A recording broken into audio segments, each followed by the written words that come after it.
कि जिंदगी में आपको किसी से प्रेम करना है तो भिखमंगे बनकर अपने आप को दिखाओ लोगों को। ये दुनिया को लगना चाहिए कि तुम सबसे बड़े भिखारी हो। आज बड़े बड़े भिखारी, छोटे छोटे भिखारी आज लाखों 2 लाखों कमाते हैं सिर्फ भीख मांगकर, और तुम उन्हें भिखारी कहते हो। जिस लड़की से तुम प्रेम करते हो उसे भिखारी बनकर दिखाओ कि तुम हमारे कस्टमाइज कर सकती हो, तुम्हारे बगल बैठ सकती हो, या तुम सिर्फ पैसे के लिए ही। ये लगना चाहिए। महादेव की जिंदगी में उन्होंने खुद को इतना बड़ा भिखारी बनाया कि पूरे ब्रह्मांड में ये लगता है कि सबसे बड़े भिखारी हैं, लेकिन उनके दिल से, उनके सम्मान से देखिए कि सबसे बड़े राजा हैं। कैलाश पर्वत के सबसे बड़े राजा हैं।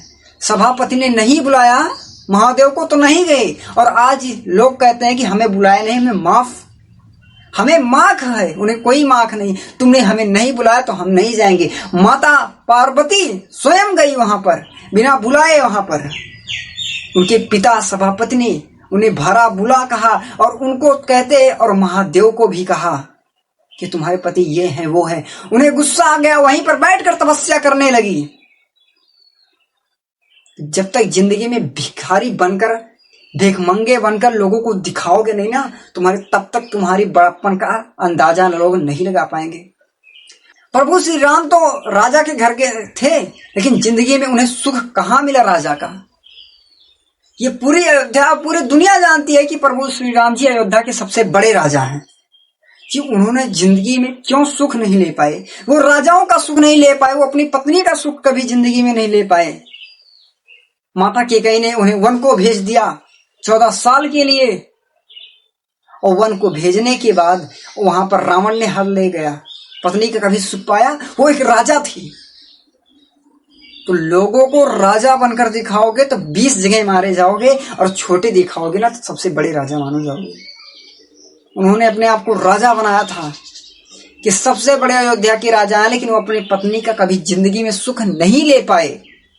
तो मेरे भाई, मैं बार बार कह रहा हूं कि अगर लड़की से आप प्रेम करना है तो आप पहले भिखमंगे बनकर दिखाओ कि तुम सबसे बड़े भिखमंगे हो दुनिया का। कि जब तक भिखमंगे बनोगे नहीं, तुम अपनी पात्रताओं को बखान कर रहे हो कि हम 40 लाख की गाड़ी लेने वाले हैं, ये लेने वाले हैं। जो तुम्हें चाहता नहीं है, तुम उसके बगल जाकर बता रहे हो कि 40 लाख की गाड़ी लेने वाले हैं। उनके दिलों पर क्या बीतती होगी। तो तुम्हारी वही पुरानी हिस्ट्री निकालेंगे जो गांव के चौराहे पर बैठकर बीड़ी और सिगरेट फूंक रहे थे, और फिर व्हाट्सएप, फेसबुक और इंस्टाग्राम पर डालेंगे। तुम्हारी बड़प्पन जितनी, तुम्हारी जितनी पात्रताएं हैं ना, वो तुम्हारी गांड में सब घुस जाएगी। तो इसीलिए अपने आप को भिखमंगे बनकर दिखाओ। वीडियो पसंद आए तो लाइक करना, चैनल को सब्सक्राइब करना। Thank you.